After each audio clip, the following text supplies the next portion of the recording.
ወልቃይት ላይ ውሳኔ ተሰጠ። ሰላም ዴሊ ወሬ ነው። የአሁንን ወሬዎች በጥቂቱ።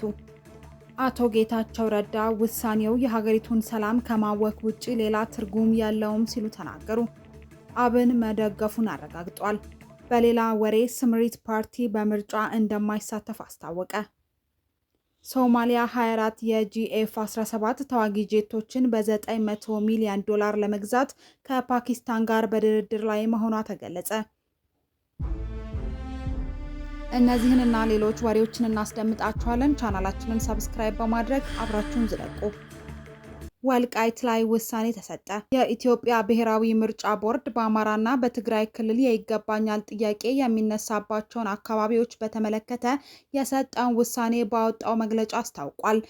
ቦርዱ በሰባተኛው ጠቅላላ ምርጫ የጊዜ ሰሌዳ ላይ በተመለከተው መሰረት ጥር 22 ቀን 2018 ዓ.ም የመራጮች ምዝገባ ለማካሄድ የተዘጋጀባቸው ያሉትን ምርጫ ክልሎችና ምርጫ ጣቢያዎች ዝርዝር ለሕዝብ ይፋ ማድረጉ ይታወሳል።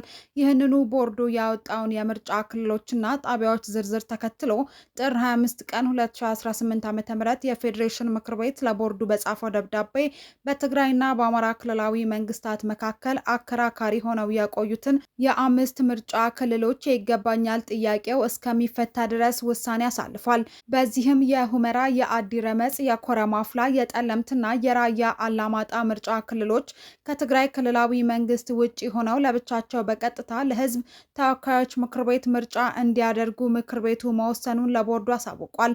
የክልል ምክር ቤት ምርጫው በአካባቢዎቹ ላይ የተነሳው የይገባኛል ውዝግብ በህገ መንግስት ውሳኔ ሲፈታ አመቺ ጊዜ ተመርጦ ወደፊት እንዲካሄድ መወሰኑንም እንዲሁ ምክር ቤቱ አሳውቋል። በመሆኑም ቦርዱ በፌዴሬሽን ምክር ቤት ውሳኔ መሰረት የሰባተኛውን ጠቅላላ ምርጫ ከላይ በተጠቀሰው አግባብ ለመፈጸም የሚያስችለውን ህግና ስርዓት በመጠበቅ ተግባራዊ የሚያደርግ መሆኑን አስታውቋል። በተያያዘ ወሬ ውሳኔው የሀገሪቱን ሰላም ከማወክ ውጪ ሌላ ትርጉም የለውም ሲሉ አቶ ጌታቸው ረዳ ተናገሩ። የትግራይ የቀድሞ የጊዜያዊ መስተዳደር ፕሬዝዳንት አቶ ጌታቸው ረዳ የኢትዮጵያ ብሔራዊ ምርጫ ቦርድ በአከራካሪ የምርጫ ክልሎች ላይ ያስተላለፈው ውሳኔ የሀገሪቱን ሰላም ይበልጥ የሚያውክ ነው ሲሉ ክርክራቸውን አቅርበዋል። ምርጫ ቦርድ የፌዴሬሽን ምክር ቤት አፈ ጉባኤ ደብዳቤ መነሻ በማድረግ አምስት አከራካሪ የምርጫ ክልሎች ከትግራይ ክልል ውጪ ሆነው በቀጥታ ለህዝብ ተወካዮች ምክር ቤት ብቻ ምርጫ እንዲያደርጉ ተወስኗል። አቶ ጌታቸው ረዳ ይህንን የምርጫ ቦርድ ደብዳቤም ሆነ መነሻ የሆነውን የፌዴሬሽን ምክር ቤት አፈ ጉባኤ ውሳኔ በጽኑ ተቃውመዋል። ውሳኔዎቹ የሀገሪቱን ሰላም ይበልጥ ከማወክና ከማናጋት ውጪ ሌላ ፋይዳ ወይም ትርጉም ይኖራቸዋል ብለው እንደማያምኑም የቀድሞ የትግራይ ጊዜያዊ አስተዳደር ፕሬዝዳንት በጽሁፋቸው አስፍረዋል። በሌላ የተያያዘ መረጃ አብን ይህንን ውሳኔ መደገፉን አረጋገጠ። አቶ በለጠ ሞላ የምርጫ ቦርድን ውሳኔ ደግፈው ከፕሪቶሪያ ስምምነት ያፈነገጡ አካላት ህግ ሊያከብሩ ይገባል ሲሉ አሳስበዋል። የአማራ ብሔራዊ ንቅናቄ አብን ሊቀመንበር አቶ በለጠ ሞላ የኢትዮጵያ ብሔራዊ ምርጫ ቦርድ አወዛጋቢ በሆኑ የምርጫ ክልሎች ላይ ምርጫ እንዲካሄድ ያስተላለፈው ውሳኔ ህጋዊና የፕሪቶሪያውን ስምምነት ያከበረ ነው ሲሉ በይፋ ደግፈዋል። ሊቀመንበሩ በማህበራዊ ገጻቸው ባሰፈሩት መልእክት መንግስት የሰጠው ውሳኔ አግባብ መሆኑን ገልጸው ህገ ወጥ ሲሉ የጠሯቸው አካላት የሀገሪቱን ህግ እንዲያከብሩ ጥሪ አቅርበዋል። በተቃራኒው በትግራይ ክልል የሚንቀሳቀሰው የስምሪት ፓርቲ ውሳኔውን በጽኑ ተቃውሟል። ፓርቲው የፌዴሬሽን ምክር ቤት ውሳኔ የስልጣን ጥሰት የታየበት ነው ሲል ኮንኗል። በተለይም ወልቃይት፣ ጸለምት፣ ራያ፣ ሁመራና ጠገዴ በትግራይ ስር መሆናቸውን በመጥቀስ ውሳኔው የአስተዳደር ነጠቃ እና በህግ ፊት ውድቅ መሆኑንም አስታውቋል። ይህ በሁለቱ ወገኖች መካከል ያለው የሀሳብ ልዩነት በመወሰንና በማንነት ጥያቄዎች ዙሪያ ያለውን ውጥረት አሁንም በከፍተኛ ደረጃ ላይ እንደሚገኝ አመላካች ሆኗል ተብሏል። ስምረት ፓርቲ በምርጫው እንደማይሳተፍ አስታወቀ። የጠቅላይ ሚኒስትር አብይ አህመድ የምስራቅ አፍሪካ አማካሪ በሆኑት ጌታቸው ረዳ የተመሰረተው ስምረት ፓርቲ በመጪው ምርጫ እንደማይሳተፍ አስታወቀ።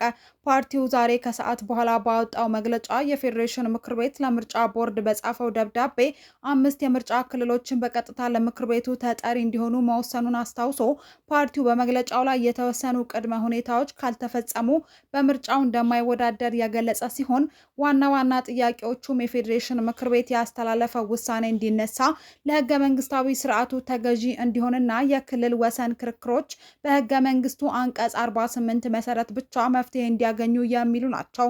እነዚህ ቅድመ ሁኔታዎች ካልተሟሉ ከምርጫውም ሆነ ከማንኛውም ተያያዥ ሂደቶች ራሱን እንደሚያገልም ፓርቲው አረጋግጧል።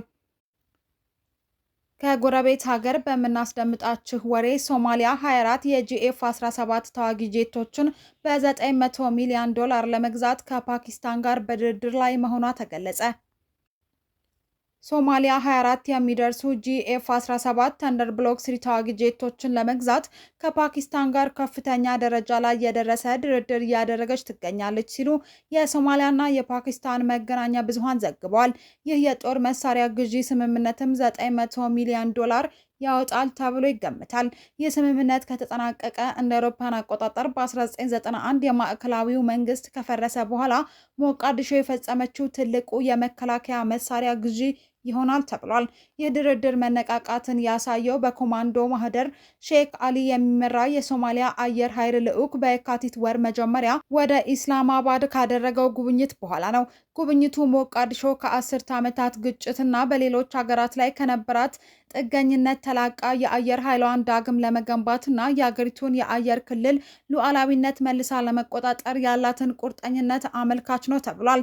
አንድ የሶማሊያ መከላከያ ሚኒስቴር ባለስልጣን ለቀጠናው መገናኛ ብዙሃን እንደገለጹት ይህ ግዢ የሶማሊያ አየር ክልል በራሳቸው በሶማሊያውያን እጅ እንዲጠበቅ የሚያደርገውን ጥረት የሚያንጸባርቅ ነው ተብሏል። ባለስልጣኑ አክለውም ስምምነቱ አገሪቱ እያከናወነቻቸው ያለው ሰፊ ተቋማዊ መልሶ ግንባታ አካል መሆኑን ገልጸዋል። ለአሁን ያዝንላችሁ መረጃዎች እነዚህ ነበሩ። ዴይሊ ወሬን ስለተከታተላችሁ ከልብ እናመሰግናለን። ሰናይ ጊዜ